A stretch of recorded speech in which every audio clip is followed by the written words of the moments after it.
I don't know what Monty Hall sounds like, but this is what he sounds like now. And did you know that the odds after you choose it are 2/3, not 1/2? Isn't that crazy? It's dumb, man. Statistics don't make any Nobody sense. gets it. Oh, it's so dumb. It's so silly. Kick me in the dick, Brock is sick. Welcome back to Kill A Delibird, the Pokemon Rewatch anime podcast where we're deep into Johto. And this is an episode where our dear Takeshi Brock himself is down with the flu or the cold or some kind of seasonal allergies. Let's find out. I'm Graham, the one who doesn't know a lot about Pokemon but is learning along the way. So to teach me about this wonderful world of pocket creatures, we've got Kellan the Pokemaniac taking us through the world. Kellan, how's it going? I'm lovely. He's lovely. Great. I am so lovely. He's always lovely, day. folks. Will we ever get a different reaction out of him? That's Never. The true question. You can look back, 97 episodes. Never have I ever said anything different. Wow. Yeah. That's Every he's consistent. time. He's consistent. I'm nothing if not consistent, folks. Well, Kellan, I've been playing something new. Maybe this makes the episode very what's the word? We tend not to want to make them timely, but I guess they can be. I've been playing that Pokemon trading card game mobile that's new. There's like a new one. The new one? Yeah. Pocket. I don't understand the point of it, honestly. What do you mean? Like it's we already had TCG Live. Live. Like why they keep redoing it? Yeah, like why did they make another one? Because they didn't shut down Live or anything. I don't believe they plan to at all. So like what is Pocket? Oh, I can explain because I'm deep into it. So it's not the full card game. It's like a simplified version that you can play for like losers and newbies. No. Well, yes. Well, come on. Give me a break. Sort of. But it's also like you can play it in like 2 minutes. I think it's more like to compete with games like Marvel Snap. Like it's you could like play a game on the toilet quickly, like you're taking a piss or whatever. Simplified rule set. Matches move really quick, and it's just basically a Pokemon trading card game gotcha game, which they're already making a ton of money off of it, I think. I have not spent a dime, and I'm doing not bad. I played all the computer matches, and I've been playing online a bit today, and I'm doing okay. Nah, man, if I don't spend 5 minutes on my first turn, I don't want it. Okay, well, it's not that kind of game. It's a mobile game. I've been playing the actual TCG. The live one. Interesting. I've put together a pretty crappy little deck where it's based around Alolan Executor EX, where its main attack, you flip a coin. If heads, then you knock out your opponent's active Pokemon if they're a basic stage. If tails, you knock out any of your opponent's basic Pokemon on their bench. So it's just, as long as there's a basic Pokemon somewhere, you knock it out. It's raining and it's havoc. Pretty hilarious. That's crazy. I'm about 50-50 with it, so it's doing okay. But gimmick decks are so much more fun. Yeah. Well, I've got like a Pikachu EXE deck in this one that I was doing okay with. And I've got this Moltres Arcanine deck too. I've been organizing my Pokemon cards, like my your real Pokemon ones. card. And yeah, it's taken me days on days because there's too fucking many of them. That is a big challenge. But yeah, Pokemon Pocket, it's kind of fun. I don't know if I'd like broadly recommend it. And like to you, I don't know if I'd recommend it. It's more like it scratches a couple itches. First of all, like the art of the cards is nice. Like they've got some good throwback stuff. Yeah, that seemed like not the main in line draw. with the official stuff. That's definitely how they're marketing it. Yeah, is more like you could open cards. That's all I knew about it at first. The marketing before, especially like when they announced it, it was just like, you can open a pack a day, and the cards are interactive. The art, you can go into the artwork, and I was like, okay, is that it? Like, why? No, you're not that's putting that in the other app? There is a like, battle, that's weird. but I feel like they did not market it very well. Well, that's what they're pushing, though, definitely. And I think there are people probably playing it who are just trying to like collect the cards, which is interesting. Yeah, I mean, I kind of get it. It's addictive. Once you start opening packs, then you're just like, oh, maybe I'll get this one. Oh, maybe I'll get that one. And it also has this mechanic called Wonder Picks where it like randomly will show you like 5 pulls that other people had that day. and then you can spend a different currency, like in-game currency, which you can pay real money for too, of course, because it's a mobile game, to open one of their packs. So, which is kind of fun actually, because you'll like look, okay, who's got the card I'm going for, and then it gives you a 1 in 5 chance to get that. That's card. something I'll actually give credit to the TCG Live app for. Is I don't believe there are any microtransactions. What? Really? There's none? Yeah. Oh, well, that's why they made this one then. There's 3 different currencies, but none of them you can pay real money for. But like when you buy a pack of Pokemon cards in real life, it comes with a code card to get a pack on the app as well. So that's nice. Kind of the microtransaction. But you still get like real Pokemon cards. Yeah. Yeah, so this is a full-on gotcha game. No ifs and buts about it. So that kind of tells you why it's there to live alongside it as just a cash cow. Yeah, I like money, but that's cool. I didn't know Pokemon Live had no internal transactions. It's nice, and it's nice. Is it on mobile or is it a desktop game? It's both. Oh, nice. Why do people not like it? I remember it getting dragged down. Do people not like it?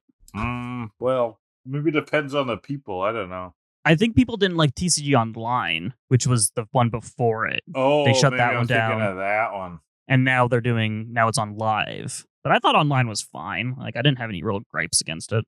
On TCG Live. It has really poor reviews on the App Store. That's what I was thinking of. That doesn't mean though. That's usually about, like, if it's buggy or stuff. Yeah. It's all people complaining about performance. Well, whatever.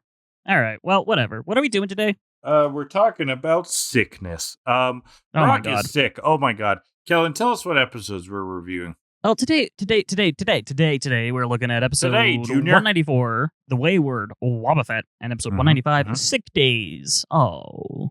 How'd you find these? I found Sick Days to be an alright episode. I thought The Wayward Wobbuffet was an absolute banger. They're both extremely fillery. But The Wayward Wobbuffet did remind me of some of those earlier episodes that went hard on the Western cartoon kind of tropes. It is slapsticky to all hell. Slapstick, I love it. Yeah. It's like that, what was that episode I really liked where Meowth and Pikachu were tied together? It kind of felt like that one again. Yeah, that one was great. I don't remember. What was that one called? Oh, it's in Orange Island's Bound for Trouble. Yeah. Bound for Trouble, yeah. That was a great one. It reminded me of that. But like watching the episodes today, Wayward Wobbuffet, I got a couple big good laughs out of it. So yeah, me too. It's good. Me too. I like for it. Sure. The one where Brock is sick is a little like Sick Days. It's it's pretty fillery. It's not quite as bad as a Way Out, Day Out, or whatever that's called. A Way Off, Day Off. Yeah, that one sucked. But I think Sick Days should have been more or less fillery, but we'll get there. Okay, interesting. Like, I think there Brock was room to die. Yes. Brock was going to die. It was going to be a whole thing. The next episode is about the funeral planning. It's a whole mess. What if Brock dies in that episode, becomes a haunter, who then follows the gang for the next, 26 episodes, and then eventually, they revive him and he gets his body back. It's a whole, Find Takeshi's Body arc. Find Takeshi's Body? Wouldn't that be sick? Mountain of Doom! ! Find Takeshi's body! ! Yeah, that's a sick name.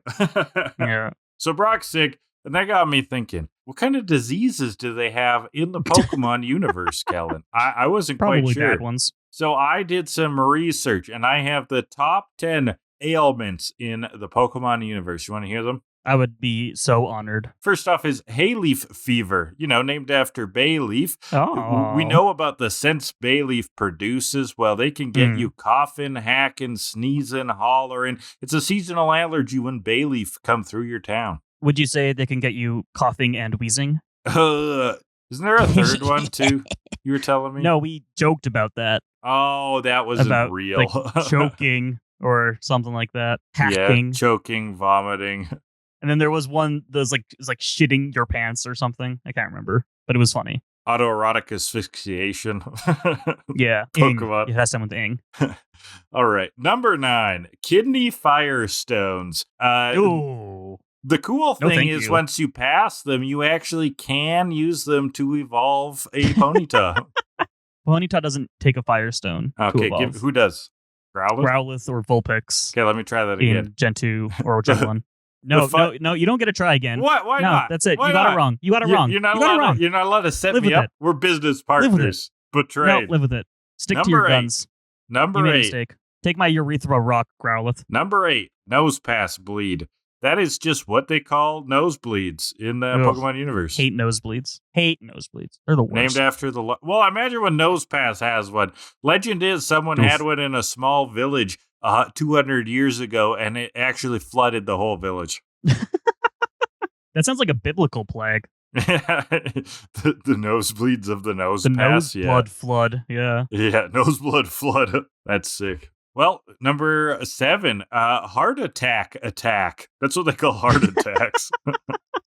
They don't have to say attack. It's already in the name. Heart attack. Oh attack. No. Or Snorlax. Oh, true. He's dead. Mm-hmm. Number 6. There's actually a disease just called shuckles that is literally just shingles, but they call it shuckles. You got to have funny names for horrific skin ailments, Kellan. Yeah. Number 5. Number 5. Wing ulcer. That is an ulcer so bad that you jump into the air and flap your arms. I don't want to see the water gun from that thing. Ooh, yeah. Number 4. A sunny day burn. That's when your Pokemon are using sunny day and then you get a sunburn. Yeah, unfortunately, there's no held item for sunblock in the Pokemon universe. That shit. Come on. That's unfortunate. An SPF 60 in their game, freak. Number 3. Testicular lumpluffs. Named after Jumpluff. Because they look kind of like a Jumpluff. They soft, though? Or are they, like, cottony? Yeah, they're really nice until you lose your balls. Yeah, that's probably the bad part. That's the kicker, yeah. Yeah. All right, number 2. Horrible disease flying around. Get your Pokemon vaccinated for the monkeypox. Ooh. Oh, no. It's an Not obvious again. one. Yeah. We went through this already. And number 1. All right, you've all been there. You've been scarfing down chili for the past 3 days because you made a giant pot.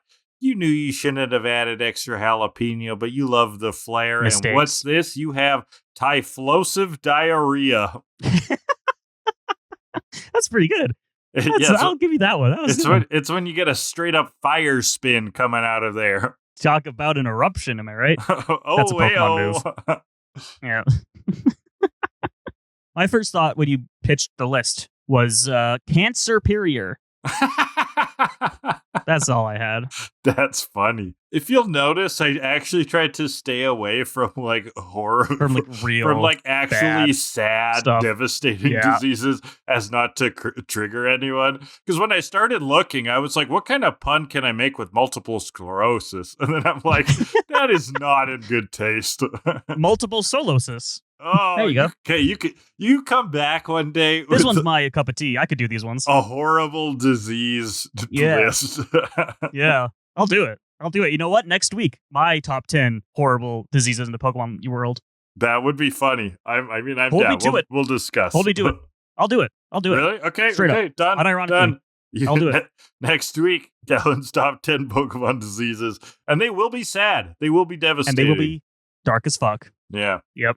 Anyway, yeah, you avoided all of the serious ones except for testicular lumps. Yeah. Not serious, apparently. Well, that's a symptom. So some causes would be really serious. Some wouldn't. So this is why I kept that one in. But yeah. All right. I mean, and ulcers are bad, but you know what I mean. You know what I mean. All right, let's. Should we jump into the Wayward Wobbuffet? Yes, we have a trio of troublemakers today. Team Rocket are right at the start of the episode. Oh, no. Ooh, and they've got something called a Pokepod. Yeah, so we're continuing to Olivine. They encounter 2 very real scientists who are holding some kind of orange container that they're calling the Pokepod, which is a new venture in Pokemon transportation, and it is harder than diamonds, apparently. James has an afro. That's a good disguise. Yeah. Jesse has nothing. And James has those like swirly glasses. I love those too. Yeah. Those are great. they are arguing about it being broken and stuff. They need to test it. So the gang's asking, like, what's going on with this thing? And they're like, okay, well, give us Pikachu. We're going to lock him inside. And then the only way you can get it out is with a key. And Ash is like, okay, cool. I'm glad I could help, but I kind of need my Pikachu now. And the scientists are like, well, you don't have the key. Oh. And Meowth from up above a cliff is like, we got you, fuckers. We're Team Rocket. Ta-da! And then the gang is like, we know that, which I'm calling some straight bullshit on. Yeah, that's called copium of the third degree. Yep. Third degree copium, my friends. 20 milligrams of copium every day before breakfast. So Weezing goes for a smokescreen. Team Rocket bolt out of there, and they toss the capsule to Wobbuffet, who's hiding behind a rock. Ooh, interesting. Little diversion. Yeah, diversion, and then they claim, well, we don't have the Pikachu when the gang's following. Where's the Pikachu have gone? So the plan's kind of working here. Wobbuffet's gonna hide with Pikachu, and then the gang is on, the wrong thread going after shit out of luck. Team Rocket. But then Wobbuffet ruins it all. Just steps out, reveals himself. I'm over here. Hi, I'm right here. And a great detective moment. I believe Ash just goes, I get it. You handed Pikachu off to Wobbuffet. Thank you. Thank you, Ash. That's again very helpful. When they have exposition that it's like a kid is still going to get that. A kid saw you hand them to Wobbuffet. You don't need to explain that to a child. It was very clear. So Wobbuffet goes to run for it though. He's not going particularly fast because he's a Wobbuffet, but he trips and he releases Pikachu and falls into a river and over a waterfall with the key around his neck, which was the start of what I thought was very funny slapstick humor involving Wobbuffet. Yeah, comical adventure. So this is the setting. Ash and gang have the Pokepod with Pikachu inside it, but Wobbuffet has the only key. So now they're talking to Team Rocket, and James is sad. What a fate for Wobbly Blue Blob. Oh, and Meowth is grief-stricken too. This is interesting. What I found interesting, though, was when the title popped up and they go, the Wayward Wobbuffet. It threw me for a loop that Team Rocket is the one that said the title. Usually it's Ash, but it was Team Rocket. And I was like, whoa, what the fuck? Yeah, good call. Good point. Threw me. But yeah, that pod won't budge. They're grieving, so you should just give us Pikachu out of, sympathy. It's like, we're not going to do that. But they're like, well, there's no food or air or water. Like, they made this thing airtight. That's not devious. Good. That's very bad.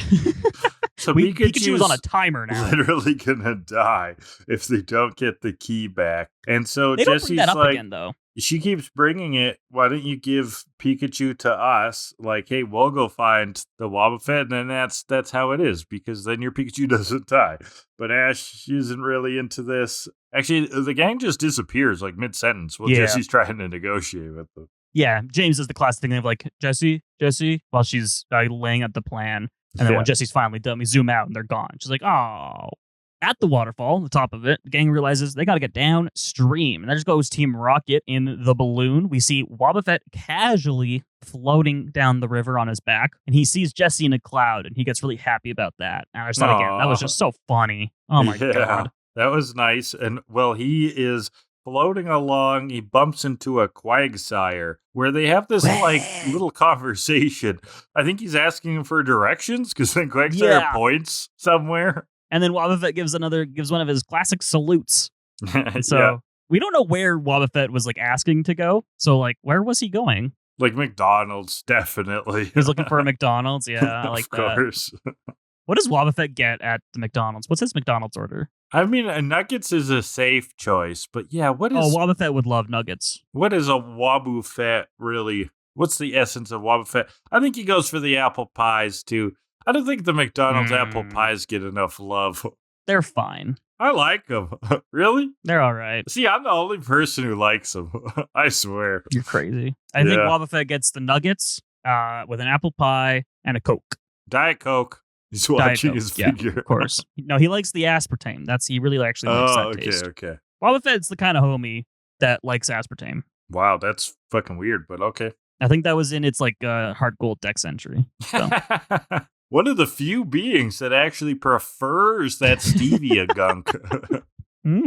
Yummy. So he's going, everyone's following into the forest. They look up. Oh, Wobbuffet's up in a tree.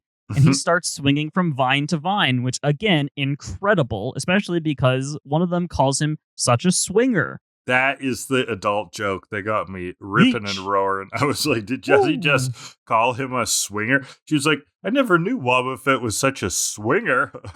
So, like, we're putting Wobbuffet's swinger party on the fan art list, right? I mean, we don't need to, because in the next scene, there he is, putting his watch into the bowl. That's keys. The couples everywhere. Oh, that's where the directions were leading. That's where he was wanting to go.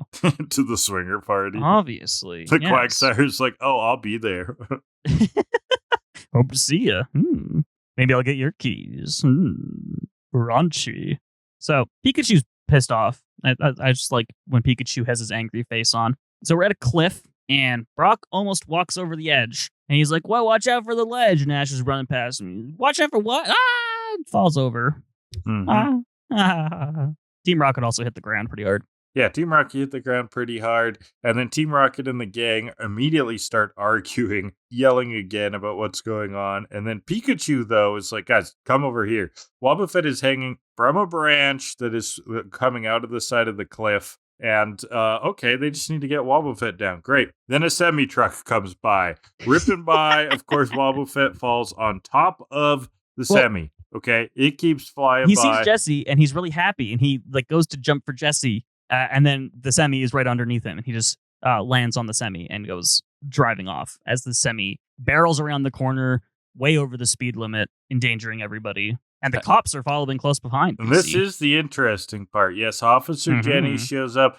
We got to get that truck. So the gang joins Jenny. What is going on? Follow that truck. Team Rocket run because they see the cops. But the gang stops them, I guess. And we got to catch that truck. So Wobbuffet we see holding on for dear life on top of the truck, which again was great. Very nice. And so we learn why Jenny and her force is trying to catch this thing. There is a master thief driving it named Gonef, who steals jewels and shit. Yeah, he's got a classic bank robber kind of thing.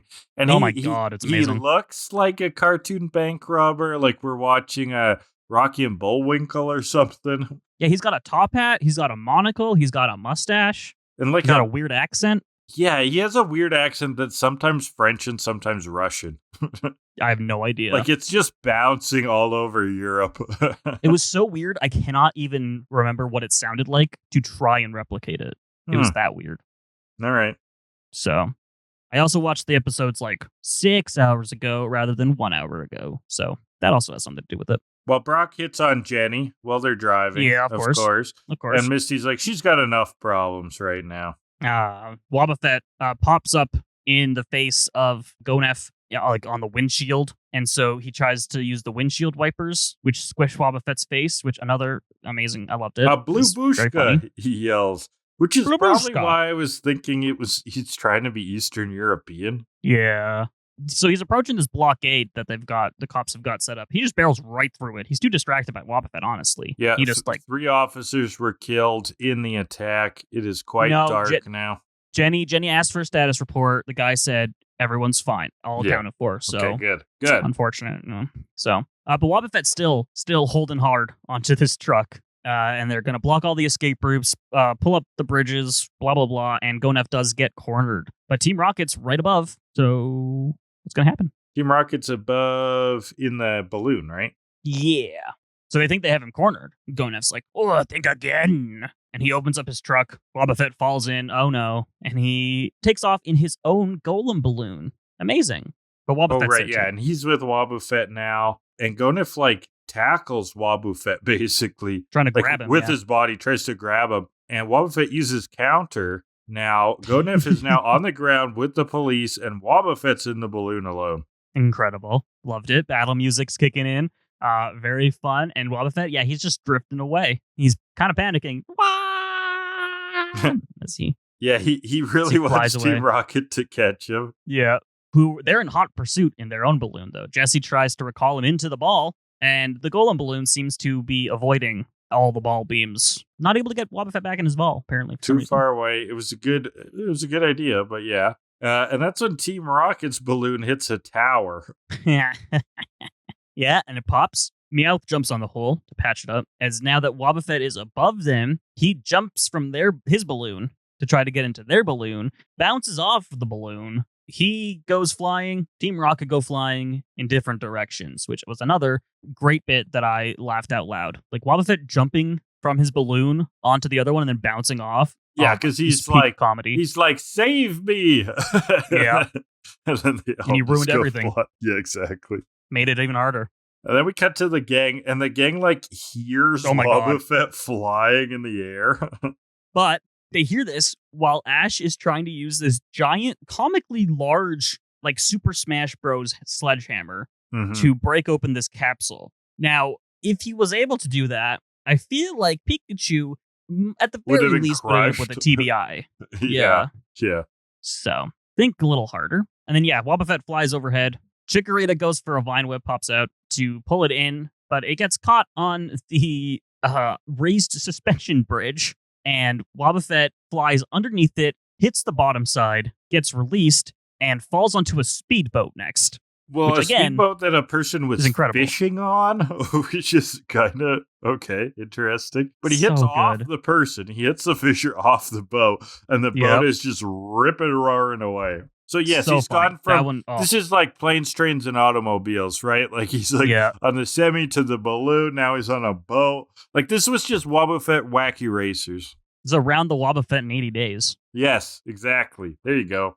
Yeah, like, I had to rewind that part because like I laughed real hard and I couldn't focus on notes. So I had to rewind past. I had that problem too a couple times where I was like, wait, what happened? What the fuck happened? So good.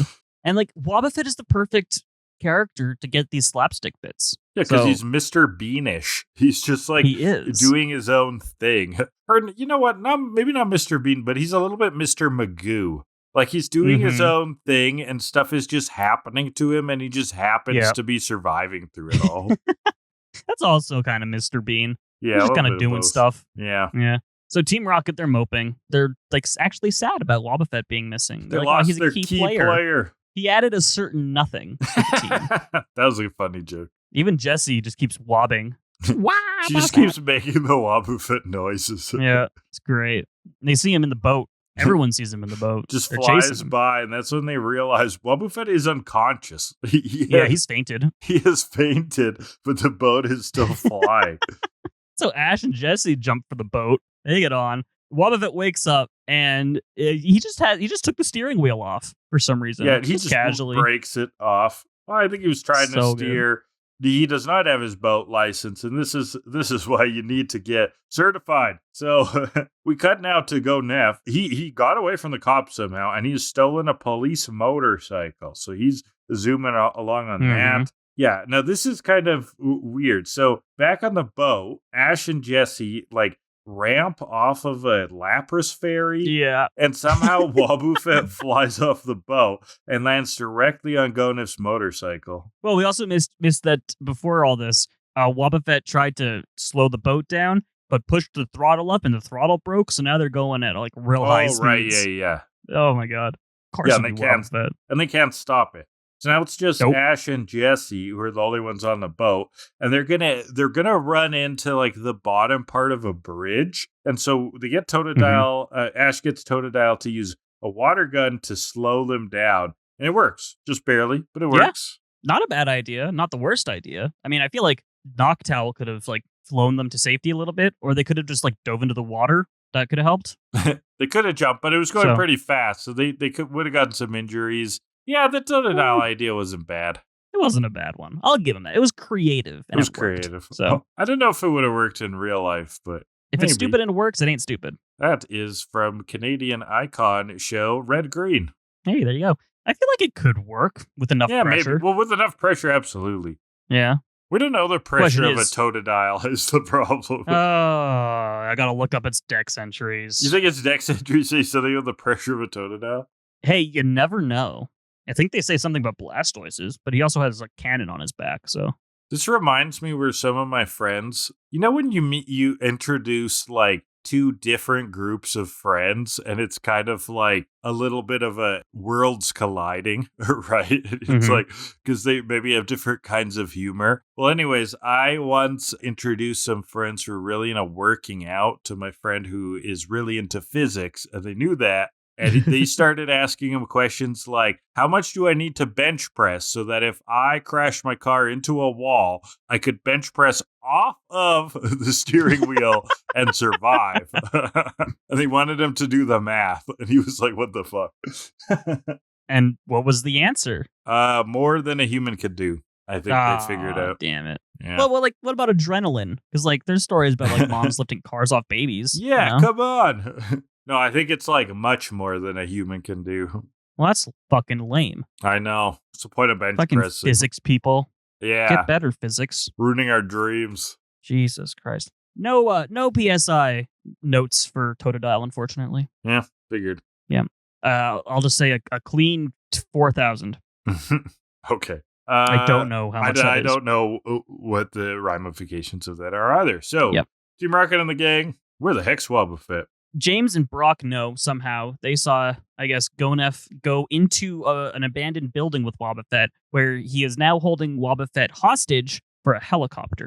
Which, again, if any Pokemon's going to be a hostage, it's got to be Wobbuffet. It absolutely is. Yeah. It has to be. I want a remake of Die Hard where Wobbuffet is in Nakatomi Plaza when Hans Gruber takes over, and now Wobbuffet is Hans Gruber's main hostage, and Jesse and James are in the place of John McClane, and they got to go through the vents. Wobbuffet just counters all the bullets. Yeah, exactly. Ding, ding, ding, ding.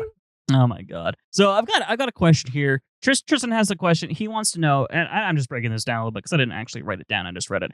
Tristan wants us to come up with a backstory for Gonef because we didn't really get one, but he seems like an interesting character. What's Gonef's backstory here? He's got a golem. Okay. He has a golem. He's from Russia, and I feel like a golem is a very Russian, very Eastern European Pokemon, right? Because it's hard, it's brutal, it's bleak, And so I think Gonef's parents had sold him into slavery at a young age, and that's how he left Russia. Okay, so he's sold into an aristocrat in Johto. Okay, gotcha. And he learns to love fancy things from this aristocrat, but he's kept as a servant. Okay, till one day he murders the aristocrat. All right. Oh my God. He steals his prized Pokemon, the golem. And together, him and the golem, who is also enslaved by this aristocrat, strike free and on their own journey. And they are in the pursuit of riches coming from nothing. And then what happens? Well, they get some riches. Oh, I mean, they clearly break open bank vaults by using Golem as a wrecking ball. So, okay, are you saying that Gonef is an anti-hero? Is he like a Robin Hood, or is he perpetuating the cycle and keeping the riches for himself? He's perpetuating the cycle. Have the life of the people who abused him growing up. Yeah, he's perpetuating the cycle. Absolutely. That's unfortunate. Because he both loved and hated the aristocrat. Yeah. By murdering him, he became him. You know what I think? I think Gonef is one of the children, the human children at the orphanage in Stuart Little, when Stuart Little gets adopted, who is just really pissed off that this family adopted a mouse over him and is now seeking revenge on everybody who has the money to adopt children. Oh, that's pretty wicked, too. Like you're saying, he was literally one of those children. So he just hates anthropomorphic anything. But isn't Golem kind of an anthropomorphic rock? Golem was also there. He was a Geodude. Oh, and that's how they became friends. Gotcha. Yeah. It was just the three of them. It was Gonef, Geodude, and Stuart Little. And the rich people were like, we'll take the mouse over a child. Yeah, I like how I went for something just depressing and semi-realistic, and you were like, Stuart Little. Which, by the way, baby. I haven't seen Stuart Little in so long. I forgot about that movie. Me neither. Did you know apparently the book it's based on, Stuart Little, isn't technically a mouse? He's just a human boy that looks like a mouse. What? Really? Yeah, I know. I feel like doesn't make any sense. I feel like I read the book. I looked at the Wikipedia article when I got told that. I was like, that doesn't make any sense. But apparently that's how it is. Stuart Little is just a human that looks like a mouse for some reason. I'm sure I've read the book, but it's way different from the movie. Yeah, it probably was. I guess that's kind of like Hello Kitty. Did you know that Hello Kitty is a human girl? Oh, yeah, I heard that, which, like, that's stupid. Like, she's a cat. I know. Her name has kitty in it. Yeah, that's fucking weird. Yeah. So, anyway, there's your backstories. You can pick one of them. Yeah, that's all you get. Or combine You have them. to go with one of them. You could also, you could do that, too. I don't know what kind of mess you make out of that, but... Stuart Little sold into slavery. I mean, the book was really different from the movie, so... Yeah. So, where were we? Oh, I forgot to mention that Totodile dances after saving the boat, which was just great, obviously. We're at this whole scene where Gonef is in the old building. He's holding Wobbuffet hostage. He wants a helicopter. What are they going to do? Team Rocket has a plan. Interesting. We cut inside. Old, spooky, abandoned building. Lots of cobwebs, dust, that sort of thing. Gonef is pissed off at Wobbuffet. Mm-hmm. They don't have his helicopter either. He's getting antsy about that. Wobbuffet, of course, is tied up, as one does. And then the gang decide to head around to the side of the building, and they see a big hole. Interesting. As Jenny negotiates with the terrorist. Right. Now there's an explosion inside. What's Kaboom. This? Team Rocket appear. It's their hole, of course, and they're in mining gear. Prepare for trouble and bitter regret if you don't give us back Wobbuffet. And Meowth, that's Wobbuffet. He's so happy to see them. Not bad. Yeah, and they're in mining outfits. Yeah, Wobbuffet's very happy, but Gollum is blocking the Wob. You're wobbledygook. I think something like that is what Gonef calls him. Yeah, it was some great made-up word. Yeah, that I didn't have written down, unfortunately. Wobbledygook. So they'll make a deal.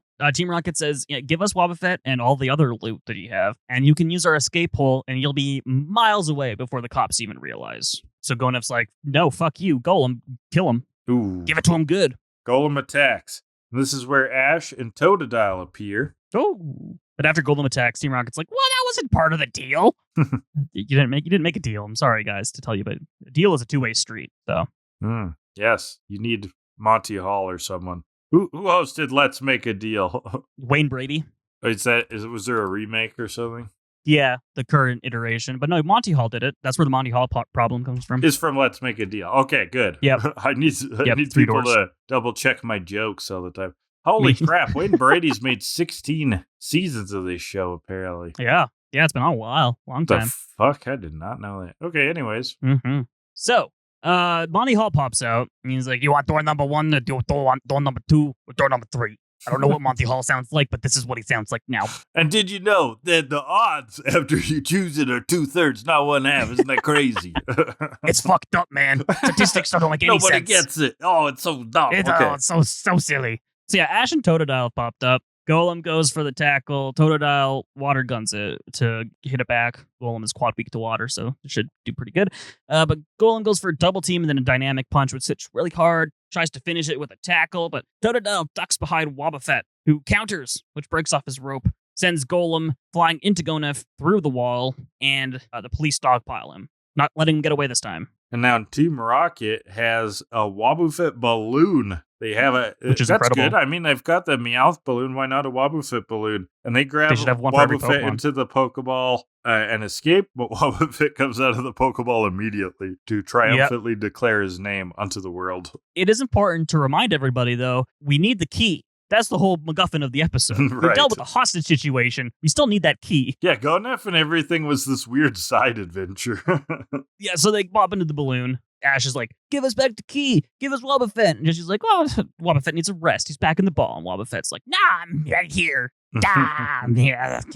Classic. Incredible. Noctowl comes out, pecks the balloon, starts to fall. And in the big shuffle, the key falls off Wobbuffet, and Team Rocket, one at a time, leap for it, which in a piece of animation I really loved, because like looking at it from a technical perspective, in the background, like on the right side of the screen, you've got like James and then Meowth and then Jesse like reaching for it as it's falling. And then on the left side of the screen, you have a still image of the key. There's no motion going on with that key. No. But the other three are like reaching for it. I just thought it was great. Classic. But as Jesse reaches for it, Wobbuffet Oh, hits her and falls on her head. Oh, Ash jumps in. He grabbed it. Incredible. Yeah, unlocks nice. Pikachu. Music swells up, and Pikachu goes for a Thunderbolt. Kaboom, blasting off again. There goes Team Rocket. Yeah, and then Jenny salutes Ash. Good job with your anti-criminal behavior. The police department needed the 10-year-old to help us. to help the cops. For some reason. And then we get a sunset. Take down 2 big criminals. Yeah. Sunset. Oh my god, sunset. Oh, that's the sunset noise. Oh. The gang are heading back out to Olivine. Very brief scene there because we have to go back to Team Rocket, who are holding on for dear life on the side of a bridge on the poles, while Wobbuffet is just standing atop of it, admiring the sunset after a very long day. Yeah, he gives us one last salute. Beautiful. And that's the episode. And Wobbuffet's just making a whole bunch of noise. They're asking for help, and he's just making noise. It is such a good episode. Honestly, this is like, I don't have a definitive list or anything, just kind of vibes, but I think this could be like a top 10 episode so far. Really? Okay, interesting. I thought it was so much fun. Yeah, I mean, it was a lot of fun. Yeah, I don't know what my list would be either. I'll have to reflect on that. That's interesting that you probably gravitate more towards the ones that are very, Western cartoon kind of pilled instead of the ones that are maybe like a little bit more anime. Yeah. Some of this stuff is not like your typical anime. It's more like Bugs Bunny, but it was very fun. Yeah. Yeah. Well, I remember one of my other like favorite episodes that I pointed out when we watched it and you were surprised by was the Pikahuna. I thought that was such a good episode. That's true. Yeah. I mean, these are interesting. These are interesting picks for sure. Yeah. And that one wasn't even like slapsticky. So it was just like heartfelt. Made you feel something. Yeah. Anyway, book me. All right. Well, I'm thinking about this trope called sealed good in a can, which is, kind of like Aladdin, the genie in the bottle is this like, okay, sometimes good forces are in a can. Just like a good soup, just like a good soup. My favorite sardines. Yeah, you got to crack them open, right? Get those deans out, yeah. There's a whole bunch of myths that have themes around this. Variations of the King of the Mountain myth, which including takes on King Arthur, have to do with heroes being sealed up to preserve themselves for when they're needed. Okay, so that's often often a trope. Exactly. We will thaw Walt Disney when he is needed for some of his horrible backwards beliefs. Exactly. Such will come a time. Another one is in Journey from the West. There are some motifs around this from the Monkey King, birthed from a giant stone egg. Very interesting stuff. Now, I know it's not a force of good, it's a force of evil, but he eventually becomes good. One of my favorite versions of this is from Dragon Ball, okay? So King Piccolo is the evil demon king, right? And Master Roshi's master actually was the person who sealed him away with this technique. And the technique, what it does is it can seal evil in an object you have, but then it costs you your life, okay? So his master traded his life to seal the Demon King like 100 years ago or something. The Demon King, the only object he had lying around was a rice cooker. So the Demon King has been sealed in a rice cooker for 100 years. I love that. And how did we get a hold of the rice cooker? Was it found at like a Valley Village? No, it was like they'd thrown it into the bottom of the ocean. So then unfortunate. Some evil forces found it and revived him or whatever. It'd be way funnier if it was just like at a thrift store because whoever donated it didn't know that it had a Demon King inside. But they just couldn't get it working. Yeah. I just couldn't open it. It was stuck. I think it's the plug. I'm going to donate it. Maybe someone else can get some use out of it if they know how to replace the cord. Yeah, and then some evil disciple just happens to be thrifting that day. I found it. The Demon King. It's looking for some of them $20 jeans, And Demon Kings with the fur? With the fur. Yes. The whole club. Oh, I'm mixing up songs. Was looking at her. What does he say in thrift store? Shit, it was 99 cents. What up? Like I got a big cuck. Cuck? I can wear your grandpa's clothes. These are quotes. Okay, let's rate this thing, Kellan. Thrift shop. All right, so for pour plastic ping pong pitcher of objective rating is we're going to pull 2 ping pong balls out of the pitcher and rank them based on those arbitrary categories. However, I am in a different setup today. You probably have noticed from the audio quality. Hopefully it is actually good this time. I am back in my parents' closet recording, so I do not have the actual 4 pour with me. So instead, I am just going to randomize a number from 1 to 39, and we'll just go off of that. So you ready? Yes, I'm imagining the ping pong balls. Swish, swish, swish. What you got, Kellan? I gotta navigate to the thing, and there. I rolled 36, folks. We're heading off to Margaritaville. That's a vibes. That's a Wobbuffet. That is a Wobbuffet vibes. Oh, how well do we vibe with Wobbuffet? It's a 10. It's a Wobbuffet. That's episode. A 10. Easy. Yeah. It's so easy. If this isn't a 10, what is? It's a Wobbuffet episode, exactly. Oh my god. Incredible. Well, that was easy. Yeah. And I have no regrets about that. No, either. That's a clean 10. If that's not a 10 for that, I don't know what is. Exactly. All right. Second category will be 4, which is the soundtrack. Okay, we get a couple nice music. There was some parts. Good ones. Yeah. I need to look through my notes again. Quick. It's the typical stuff, but they ramp it up when Gonef is attacking Wobbuffet, and then Wobbuffet ends up in the balloon and on his own. That whole sequence has a nice ramp up of music. Whenever you say Gonef, I think you're about to say gonads. They could have named him Gonads. Gonads the thief. Gonef these nuts, am I right? Duh. I had some stuff written down. Oh yeah, okay. So when Wobbuffet pops up on the windshield of the truck, the buggy music comes on, which I enjoy. I still don't really know how to describe it, but it's like the one.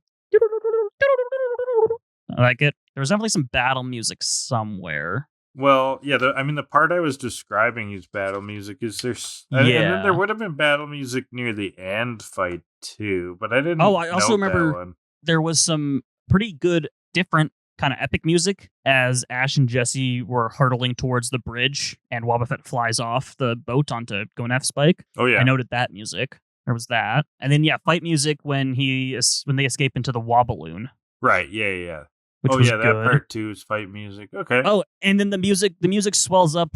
I noted really well when Pikachu goes for a Thunderbolt after getting out of the cage. So this is like a very good soundtrack episode. It's strong. It's the main ones, and you know what? I guess I was missing some of the songs that I like a bit more here during Johto, like with the keyboards and stuff. I don't think we got those, but but they fit it. It kind of has that comical action chase kind of vibe. I'll go with a 7. 7. I remember as I was watching this one thinking that this was a really good soundtrack episode. So I'm going to go pretty high. I'm going to go 8.5. Okay. Sounds good. So that is a 7.75 for that. Overall, the Wayward Wobbuffet gets an 8.875. That is a strong score. Very, very good score. Way to go, Wayward Wobbuffet. What? I'm here for it.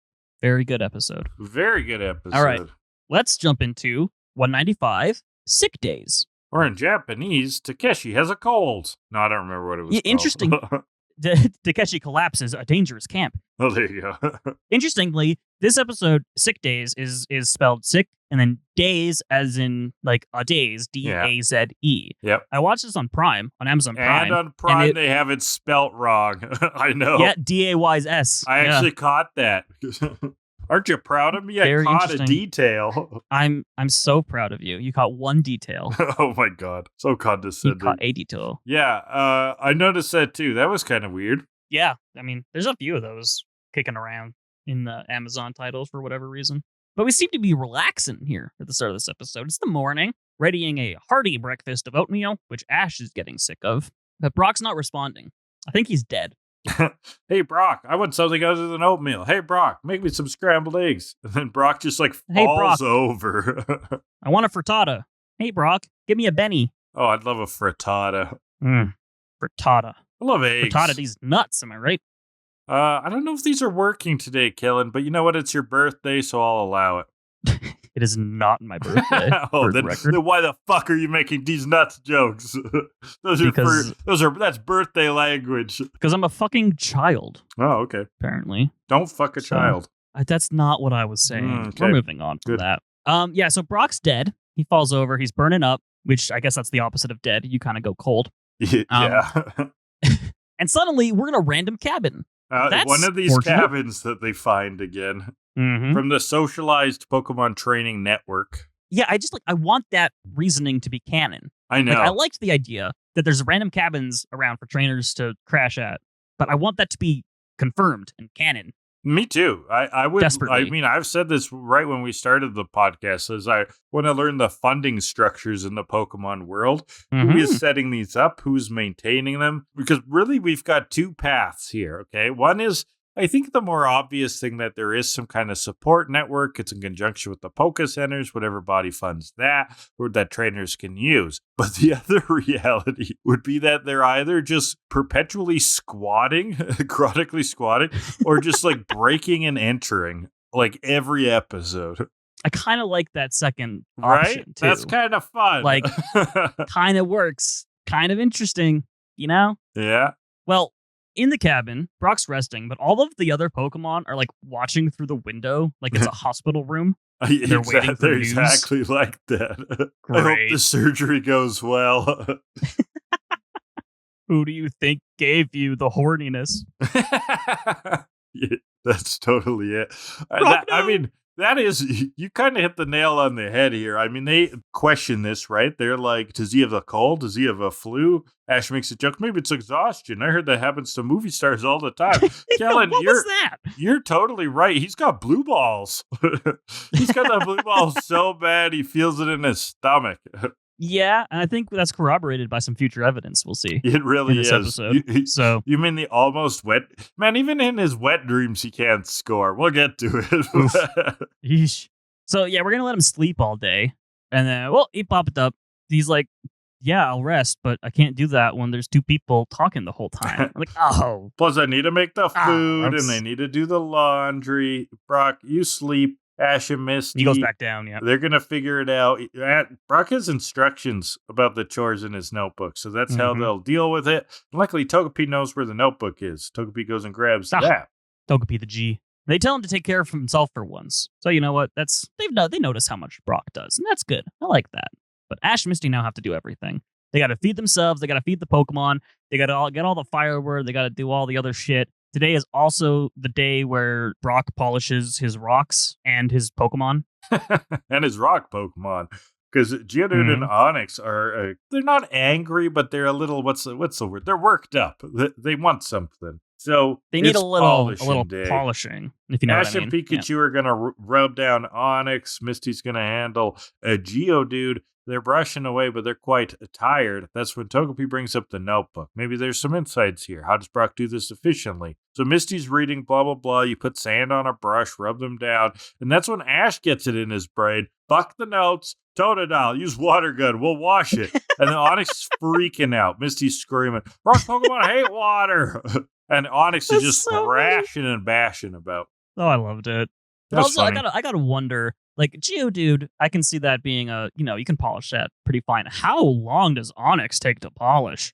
That thing's huge. Yeah, I know. They need like a machine. Not just a machine, they need like the Large Hadron Collider. You've got to like bring that thing underneath Switzerland to get a good rub down. They should put Onix through like one of the automatic car washes just without the water. Just send him through like the brushes. Like a sand version, yeah. Yeah. But yeah, put him through a sand belt. A big sand belt. There you go. Some kind of device, definitely. And they have them in like every town at like the local co-op. You gotta go and like pay, and then they have like a rub down machine for your Onix. Can I get an Onix rub down? Sure. What type do you want? Go type 4. It'll be $12.50. You know, I worked at a car wash when I was a teenager, and our car wash tiers were like regular, ultra, supreme. And one time I was like, "What kind do you want?" He was like, "Supreme. I like to party," and that stuck with me until now. Why is that, Kellan? I don't know. Yeah. Well, it's the colors. It's the psychedelic colors of the soap. That's why he said, "I like to party." I think so. I think you take some shrooms, you go into the Supreme Car Wash, you have a fun little trip. Yeah, maybe that guy knew the secret to life. Yeah, I think we got something going. The car wash I go to, it's type 1, type 2, type 3, type 4, and it's all just about how long it is, because I go to the wand wash because those are fun, and I actually enjoy that. Oh yeah, wand washing is way better. Even when I worked at a car wash, that was the secret. Was like, we had automatic and a wand. Don't pay for the automatic. Doesn't do a good job. The wand wash, you'll pay like at $2, and you can do a much better job. And I also like doing it. Yeah. I've recently found the wonders of the foam brush that spurts foam out of it. Oh my god. Okay, the thing that you got to watch out for incredible. the foam brush is you got to be careful because you can actually scratch your car with them. So check the bristles beforehand. Make sure there isn't any sand or rocks left over there. Are they hiding those fucking razor blades in the bristles now? Like they do in the candy? First the Halloween candy, now the bristles. Now the foam brush. Oh my god. Ruining everything. Yeah. Anyway, how did we get to car washes? Onyx. We were thinking, how do you rub down an onyx? So Brock is dreaming in his sleep, his sick sleep. He sees some blossom in a flower field. And then, oh my god, like what could be prettier than this? And there's 3 beautiful ladies. And they all have like the same face, just different hair. And he's like, oh my god, this is a million times prettier, a million times nicer. And he goes to run towards them. And then, oh god, there's a meteorite. The meteorite's coming right at him. It hits him. He goes into the shadow realm. Oh god. Oh no. He wakes in a cold sweat. There's no girls around, just Pineco. No girls. And Golbat. They're both watching him. Ash and Misty argue about some shit outside. And Brock tries to get up to go help, but Golbat just like screams at him. Yeah, Golbat is this like protective parent in this episode. Yeah. It's kind of fun. Go back to sleep. And Brock's like, oh, I appreciate it. You know, this means something to me. Oh my god. It's heartwarming, honestly. He's being taken care of like he takes care of them, so.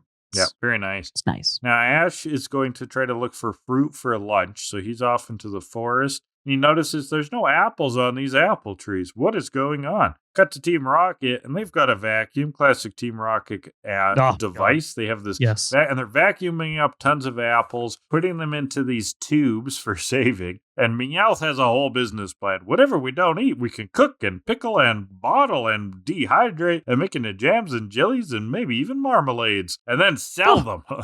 Amazing. That's just again, their scheme is capitalism. Well, so they're maybe stealing apples, but no, these are wild apples. So yeah, you're right. Yeah. Team Rocket's scheme being capitalism is actually the first hint we have of them being evil. So there you go. Wah, wah. I've made that joke before with Giovanni. Yeah, it's funny. But yeah, there's the twerp. Ash has come up on them. Mind your own business. We're not making trouble. We're just picking fruit. So scram on the double. And then they're like, we'll pick on you too. And it's like, can I have some apples for my friend Brock? And they're like, spare some apples. Wobbuffet pops out. I don't fucking know. It was weird. Yeah, and then they do the rest of the chant. It's kind of like their chants like split up in this one, but yeah. Same stuff you said. And the Team Rocket's got the power picker. Okay, they're sucking up apples. It can also suck up a Pikachu. So they've got Pikachu now. So now Arbok and Victreebel. Victreebel eats James. Bulbasaur and Chikorita step in. James, can't let them beat us, not eat us, beat us. Oh. Arbok poison stings. Water gun blocks him. Cyndaquil goes for flamethrower, which severs the power picker's cables. Did you say Bulbasaur and Chikorita? It was Totodile and Cyndaquil. Yeah. Okay, that's the thing. Bulbasaur and Chikorita step forward at first. Ash is like, Bulbasaur, Chikorita, get ready. And then it's Totodile that water guns, and then Cyndaquil flamethrowers, and the grass guys don't do anything. Yeah. Yeah. But it releases Pikachu, the flamethrower, and he bolts Team Rocket, and they go blasting off again, of course. And then Ash finds all of Team Rocket's fruit. They could have said apples. I mean, it's the only fruit. It's not like there's multiple types of fruit. Like there? Instead of look at all that apples, look at all that fruit. Look at all those apples. I think it's that's because it was Ash's quest was to find fruit. And he did. Oh, well. Another dream from Brock. There's some Butterfree in the clouds. What could be more beautiful? And it's those ladies again. Incredible. Ooh, they're up in the clouds times now. nicer.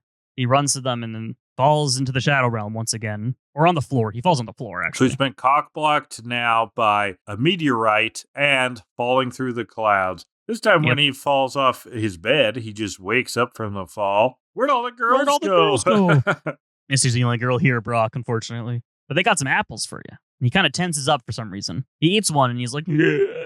But he's just hungry, I guess. I don't know. I thought he was like extra sick, but they're like, slow down, Brock. But he's just chowing. Mm-hmm. So he eats a bunch. Okay, he's going to have an afternoon snooze. He's getting better, but he still needs some rest. Oh, he's going to run faster and catch those girls this time.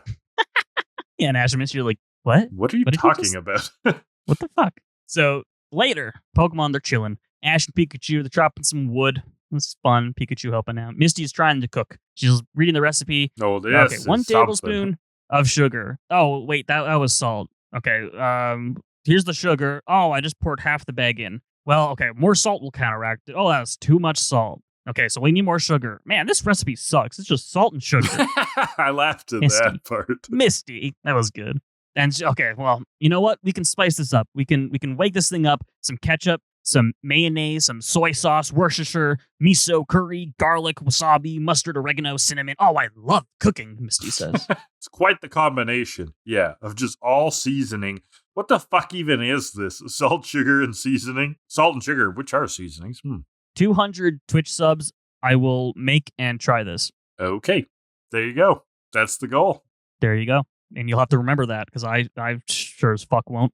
I mean, that'd be worth it. So at sunset, I think it'd be funny. At sunset, we got some purple sludge. Misty's Mystery Stew. Mystery Stew, if you will. It has 47 secret ingredients. So what the fuck were the other ones? The other 30. Yeah, would you have to speculate 35. about what the other things are? Like, first of all, we only heard her add in seasoning. Like, if you were to make it, like, would you add there were some chunks Would you add in something of substance, like potatoes and onions, or what? I feel like apples would have to be there because they had so many apples now. Okay, that's gross. What makes it purple? What makes it purple? All of the random shit that is in there. Yeah. Well, what made it purple? It's like in a Zelda game, one of the modern Zelda games, when you put like monster guts with something. Yeah, she definitely put monster guts in there. There is some kind of like purple thing. What's it called? Like uchi? Uchi? Oh, no. You mean like ube, like taro root. Ube. Yeah, that's it. Yeah. Ube. Yeah, also known as taro root. That can be good. Yeah. What other condiments are there? Some relish? Mm-hmm. Barbecue sauce. I'm just trying to think about what's in the fridge. Yeah, ube is like a Filipino there's a million types of mustards. Potato kind of thing. Yeah, you would just use that. Yeah, get just nice a bunch of mustard. Oh, beetroot can make something kind of dark red purple. Oh yeah, there's like borscht is like a kind of that color. Yeah. So beets. I don't know. We'll do some more science on that when we get to 200 subs. We'll figure it out. We'll throw in some anchovies. Ooh. Ash sees the stew, though, and he's like, you know what? I think I ate a lot of apples earlier, so I'm actually not hungry. Pikachu's like, yeah, First I time agree in the with series that Ash isn't hungry. Yeah. And Misty's like, nah, you're so wrong. This is going to be delicious. And she eats it. And like, yeah, it has a very unique flavor. It's like nothing I've ever tasted before. She's a great facial expression here. She's saying good. A lot while saying nothing. Beautiful. And later, it's nighttime. Everyone's going to sleep outside as to not disturb Brock. Ash and Misty, they're realizing that maybe they take Brock for granted a little bit. He does a lot of work. More grateful. You know, we should have insulted oatmeal earlier.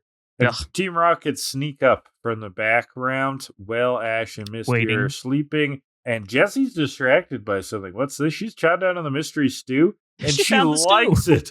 She likes it. James and Meowth take a bite. It, Oh my God. That's terrible. It is brutal. Meowth's like, it ain't that I don't like it. It's that I hate it. I've had better tasting food on airlines and coach. Jessie, she just fucking loves it. It's incredible. She goes on this whole expexplanation about it. I didn't write it down, but it was a sweet sentence. I didn't write it down either. It was a sweet sentence. I just said, look it up if we need a sweet sentence. Because it was a little bit much, but it was fun. I did write down that she said it was the work of a bold, creative, and innovative genius. Oh, yeah, that's the good part. There you go.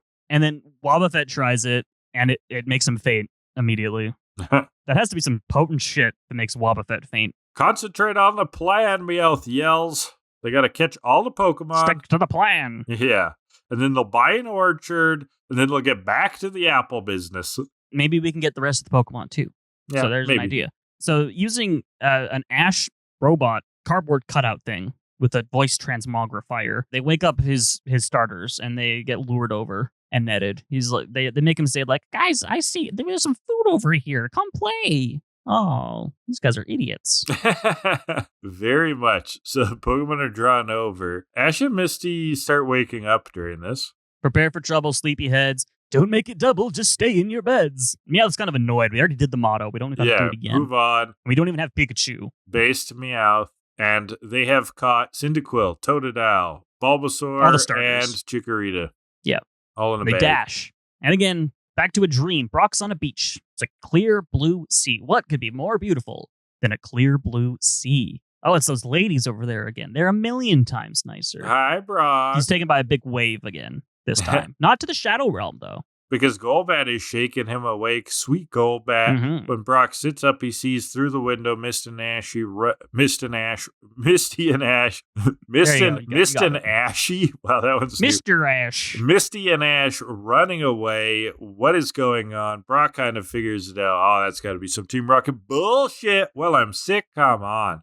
Cut to Aston Mishy. All he saw was them running away. He figured out it was Team Rocket. I mean, it happens every fucking day. I bet for them, it's pretty good. For them, honestly. It's pretty good, yeah. Pretty solid. Cut to Ash and Misty. I've tried it again. And they have fallen into a pit. And Misty. Yeah. Ash and Misty. They've fallen into a pit. Tricked James by likes our that a trap whole lot. troops. Oh, yeah, that's a good one.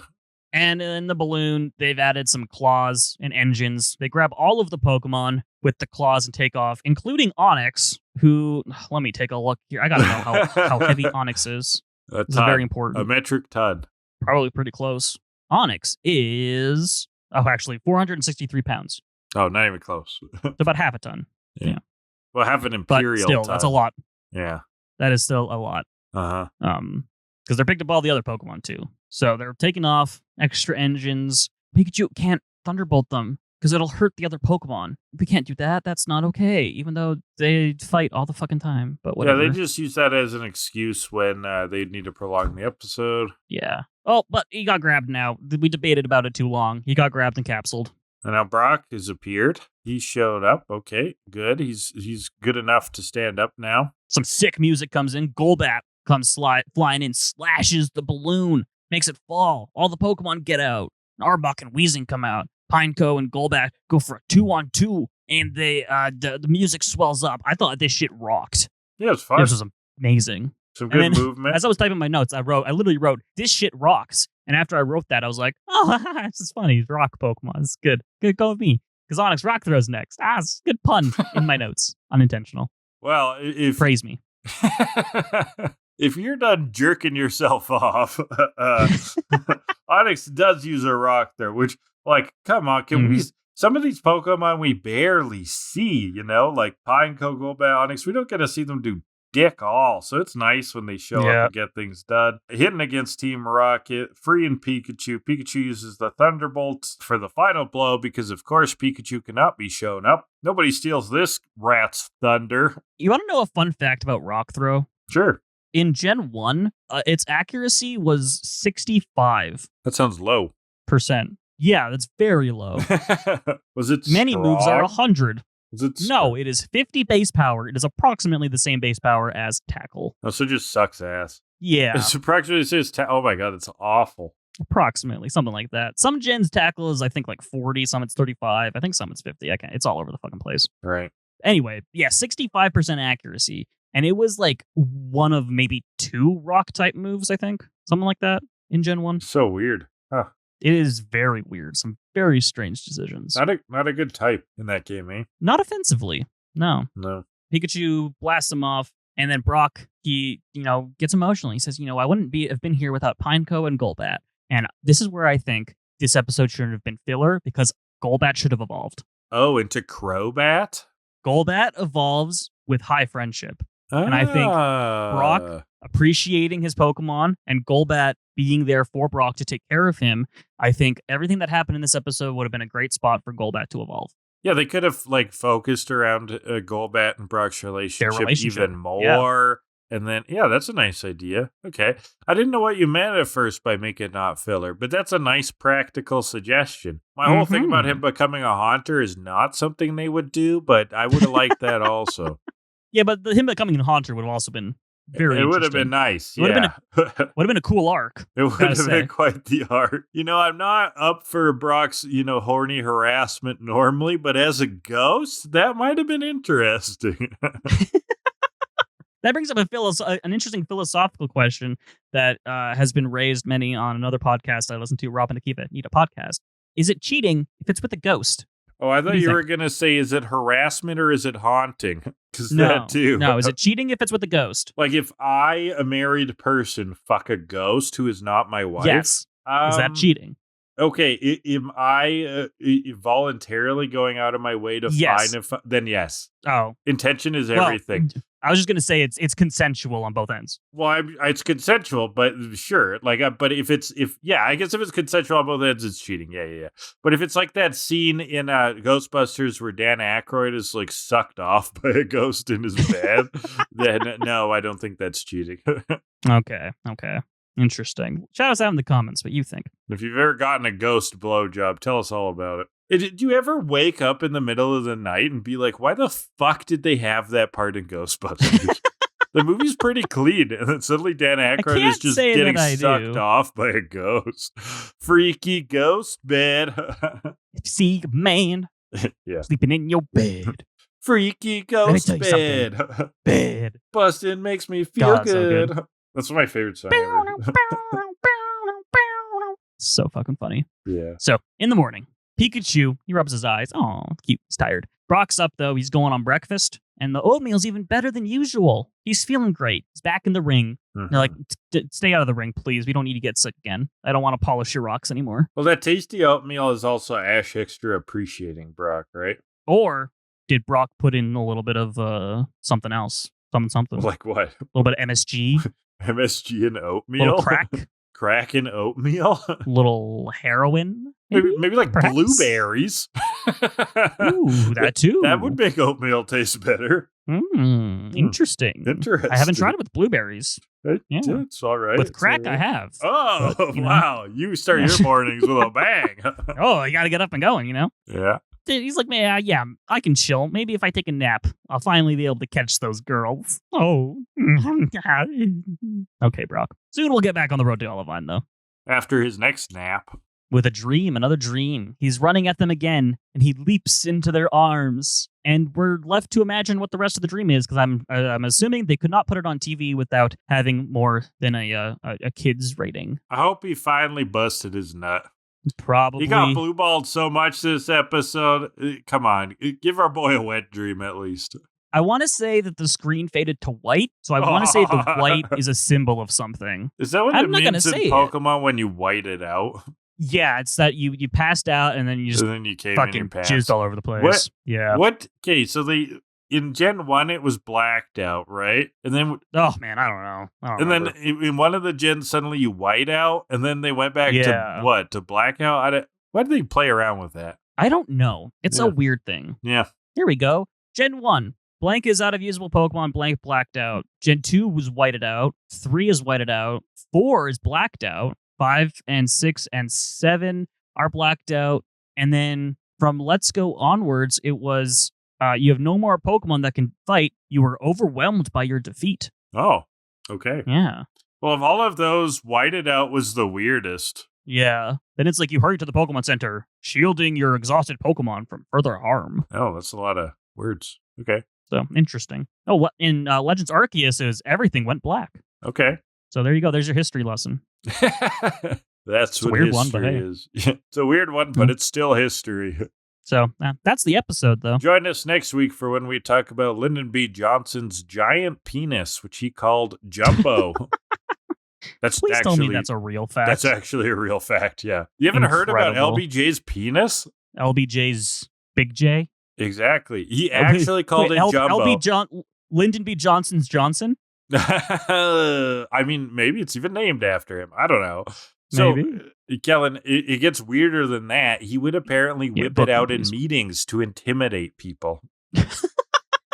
This is true. You can find evidence of this. Yeah. Jesus. Well, we can teach each other weird history. I'm glad. This is a classic sick episode from TVTropes.com. It is the sick episode, which is where the episode is based around one of the characters usually having like a cold or a flu or something, and that causing them either to be out of commission or for other characters to step up or that sort of thing. Now, of course, this has all kinds of kind of comical and Saturday morning cartoon usages. It is, however, played very seriously in the classic novel Little Women. Robert March fell sick while still at war. That throws a huge wrench into the family dynamics. Of course, I'm not going to even talk about what happens to Beth. She recovers much weaker on. Don't want to get into that. I'll start crying. And there are a couple of characters where serious colds span part of the chapter. So that is Little Women. Of course, characters getting sick, making us sad and worried. And then, of course, Kellan, the Berenstain Bears go to the doctor. Hell The yeah. Cubs are healthy and just visit Dr. Grizzly for a checkup, but Papa Bear keeps sneezing throughout the whole book while insisting that he never gets sick. In Papa. the end, Papa Bear was sick the whole time. That's such a dad move. It really is, yeah. It's also, and I may have brought this one up on the podcast before. I don't remember. I brought up the show. I don't know about the episode, but it's an episode of Timothy Goes to School. There's the twins, Frank and Frank, who do everything together. But there's an episode where one of the Franks is sick. And so the other Frank has to go to school by himself without his brother Frank. And it's so sad because Frank's always is so used to doing everything with his brother Frank. And so he tries to do the, I'll go first. No, we'll both go first. But he doesn't have anyone to do it with because Frank is sick. And he gets jealous of his brother Frank because Frank gets to stay at home, play card games with dad. And so other Frank gets, he fakes sick to get that special treatment. And he realizes, you know what? Sometimes I can be my own person. My identity isn't tied to my brother. We have a lot of fun together and we love each other, but you know what? I am my own person, or bulldog in this case. It was a beautiful, heartfelt episode. Oh, the Franks. Mm-hmm. Gotta love them. And they're Franken beans. Incredible. Classic. Yeah, you have talked about Timothy Goes to School here before. Hell yeah. That was when I learned about it. Yes, let us rank this episode for poor time. Kellan, spin the wheel by picking the ball, by selecting the number. Hit the generate the button, yeah. What category do we got? 32, which is Misty's Sick Burns. Ooh, I mean... So there's some stuff, I think, right? Maybe. I mean, with Brock sick this episode. Yeah, sick burns, literally. Oh. Yeah, it's too bad it's not Brock sick burns, because he was burning up and he's sick. And that would have been just perfect. Nice. Yeah, thank you. Getting mad at Ash for rock Pokemon hating water, but that wasn't a good burn. Yeah, that was pretty good. But it was good. I'm going to count it. It was funny. No, the whole scene was funny. Yeah. Yeah. There's also her cooking, I think the cooking segment was a burn against her, really. True. I mean, if we count that as just like Misty comedy, absolutely. That part was very funny. I mean, I really do like that line where she's like, this recipe sucks. It's just salt and sugar. That was very good. That was good. Yeah, I didn't have anything written down specifically. Yeah, I'm still but I don't want to say that there was nothing. No, I mean, don't think there that was. stuff counts. It's just, I don't think it was strong because there aren't any real good Misty insults is the problem. So no, I do think I got to go weak as a result. Those were some good ones, but 2.5. 2.5. I was thinking a flat 3, so I'm going to go with that. It's 2.75. Final category of the day, 15, which is sweet sentences. Oh, so there was the one, right? Look up the one. Yeah, you gotta look it up. No way. This is a perfect blend of sweet and sour flavors that tickle, tease, and tantalize the trembling taste buds.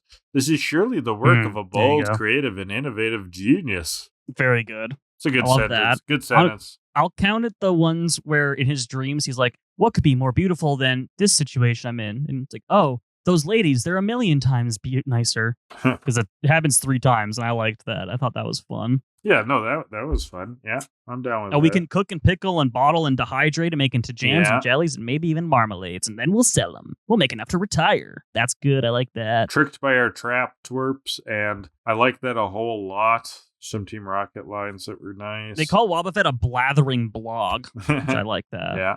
That's fun. I think Misty's comments about not liking the recipe works here too. Same with ketchup, mayo, soy sauce, Worcestershire, miso, curry, garlic paste, wasabi, mustard, oregano, cinnamon, with Psyduck being confused.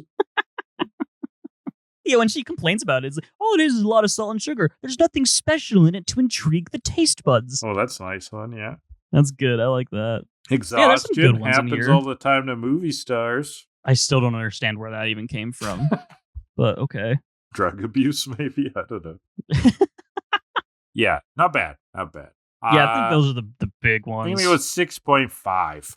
Yeah, it's solid enough. I'm going to go 5.7, I think is what I'm feeling. So that's going to be a 6.1. Overall, for sick day is 4.425. Sweet. Below average. Almost exactly half of the Wobbuffet. That was a below average episode, I think. Yeah, it's apt. But that's it for this week. I mean, there you go. We're not below average. I don't think. Definitely not below, if you know what I mean. Okay. How do we get away with this? we're doing next week. How do we get away with this? Yeah, what are we doing? I don't know. Next week, we got 2 more episodes. We're going to start with episode 196, Ringmasters, or in Japanese, Totodile versus Comics! ! Sumo Battle! ! Hell yeah, sumo battle. Followed by episode 197, probably like one of the best Japanese names we've ever had. The Poke Spokesman, or in Japanese, You Can Speak with Pokemon! ! The words and feelings of Pokemon! ! That is good. Incredible. I'm excited. I'm excited for that name. huge wordy name. But that's next week. You're going to have to wait a whole nother week for that. Oh my God. And before that, please engage with the episode. If you're watching on YouTube, that's Hydra Leech is the channel. Leave comments down below. Hit those buttons, like, blah, blah, blah. We're also available audio formats wherever fine podcasts are downloaded. Kellan does a TikTok. Hydra Leeches is the channel. And I skipped over some stuff. If you want to ask us questions, 2killadelibird@gmail.com is where you can reach us. We also have a Twitter. 2killadelibird is the handle. Intro and outro music is 80 Synthwave by Alexi Action.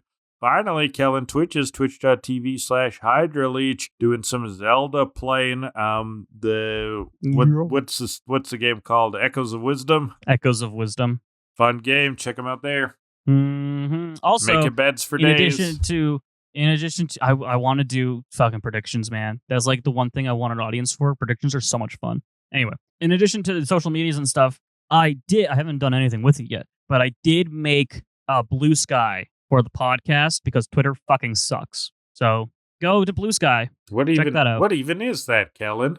It's like a Twitter alternative, essentially. Oh, okay. Except not a total fucking shithole now. Nice. Okay. So I would love to just not have Twitter ever, so... I mean, go over there. I agree. Be good to have an alternative. Yeah. Yep. Because fuck that. Fuck that indeed. That's what we end on. Twitter, you suck. We end on fuck that indeed. And by fuck that indeed, fuck that with tweed. Fuck that in need. Fuck those in need. Fuck those in need.